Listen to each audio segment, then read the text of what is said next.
Bonjour, je vous retrouve aujourd'hui pour une nouvelle vidéo dans le cadre du défi d'une vidéo par jour pendant 30 jours.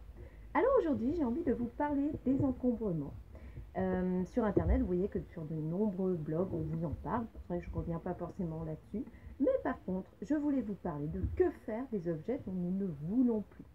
Alors, il y a 4 choses différentes. Premièrement, vous pouvez les donner, vous pouvez les échanger, vous pouvez les revendre ou encore les recycler. Donc premièrement, les donner.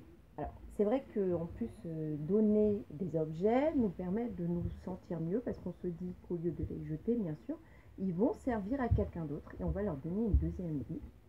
Donc pour ça, vous pouvez trouver les adresses de différentes associations humanitaires où vous pourrez déposer ces objets.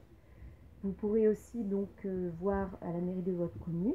Parfois, vous avez par exemple, je pense notamment aux lunettes qui peuvent servir dans d'autres pays ou pour d'autres personnes. C'est par exemple une très bonne action. Donc n'hésitez surtout pas à aller consulter différents sites sur internet. Donc je mettrai en barre d'infos une liste des sites où vous pouvez justement faire ces dons.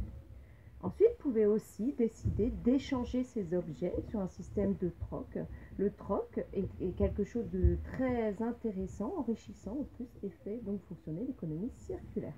C'est vrai que par exemple, on a des vêtements qui sont en très bon état et parfois on n'a pas forcément l'envie de prendre le temps de mettre une photo, de mettre en ligne, etc. Donc c'est pour ça que le système du troc, des échanges peuvent permettre en fait de déjà faire sortir un objet et en même temps d'en rentrer un autre et qui va vous servir au moins au quotidien. Troisièmement, bien sûr, vous pouvez décider de les revendre. Donc, alors l'idéal souvent c'est de participer donc à 2 vides-greniers par an. C'est vrai qu'en plus, au-delà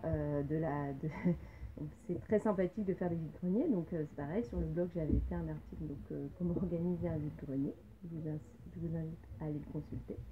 Vous pouvez aussi décider de vendre en ligne. Donc moi je vous avais dit que j'avais testé Momox et Shopus.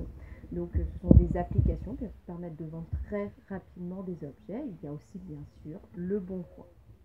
Et enfin pour finir, vous allez pouvoir recycler vos objets. Alors c'est vrai qu'il y a beaucoup d'objets qui ne vont pas à la poubelle. Et je pense notamment surtout ne pas oublier de mettre de côté donc, nos cartouches, nos ampoules. Vous avez aussi en fait donc tout ce qui est les batteries, les câbles et aussi bien sûr les téléphones portables. Alors ça va permettre de leur donner une deuxième vie et ainsi vous saurez que vous n'avez pas donc mis à la poubelle, surtout jamais faire ça.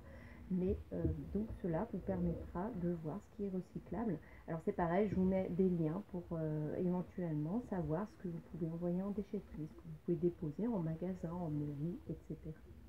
Voilà, je vous remercie d'avoir regardé cette vidéo. Je vous dis à très bientôt. Bye.